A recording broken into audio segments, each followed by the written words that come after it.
avec Jérôme Alonso. Jérôme, comment vas-tu déjà? Ça va? Ça va très bien Marc, je te remercie. Écoute, on est là à Ajaccio, tous les deux, et puis on est bien. Voilà. Qu'est-ce que tu fais quoi depuis que tu as arrêté ta carrière?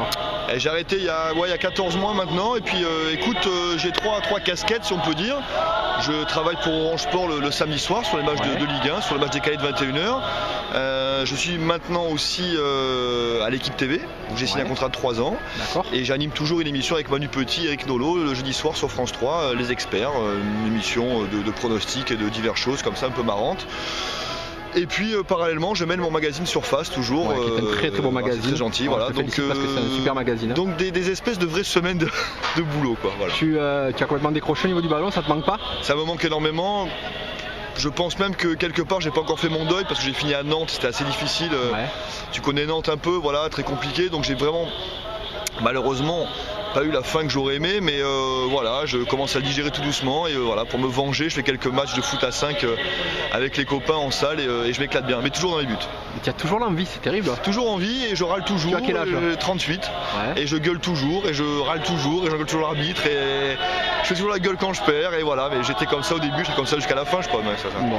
Dis-moi, tu suis toujours un petit peu les équipes comme Marseille par exemple? Bien sûr, moi j'aime 4 équipes de cœur qui sont Nice, Marseille, Paris et Saint-Etienne, donc voilà, et puis Marseille évidemment en fait partie, donc je suis toujours Marseille. Déjà il y a un beau match Marseille-Saint-Etienne dimanche soir.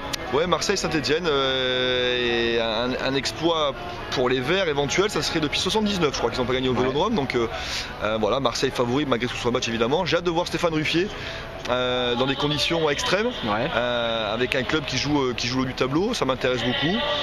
Puis oui, je suis Marseille parce que voilà, je suis très content de ce qui se passe depuis 3 ans.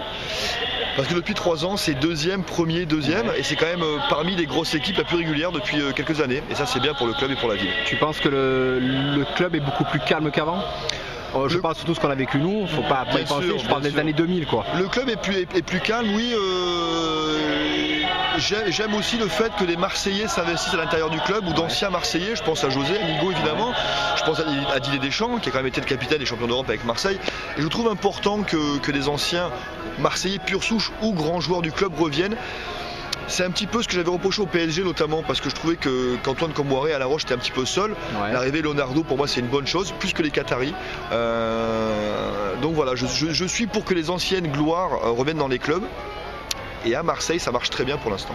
Tu penses que Marseille peut faire une belle saison? Je pense que Marseille peut être champion, je le mets avec mes 3 favoris. Je mets pas Lille cette année parce que je pense qu'il aura beaucoup de mal à assumer son statut.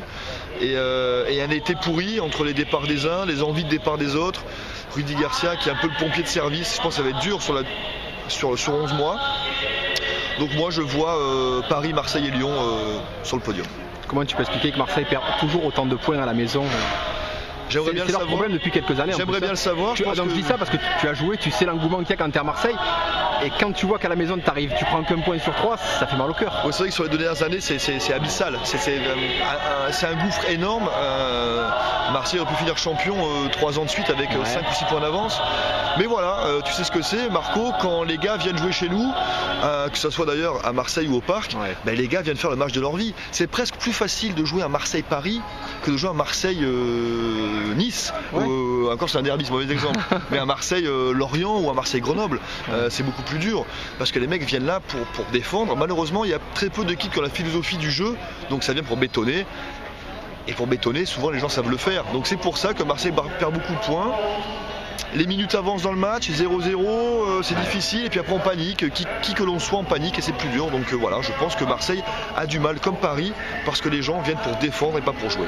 Toujours aussi ce problème de Marseille qui fait du jeu pendant une mi-temps, ou 50, 100 minutes, et puis après ça s'arrête. C'est récurrent à Marseille aussi. C'est récurrent, et souvent je m'aperçois que les équipes ont une occasion, elles marquent un but.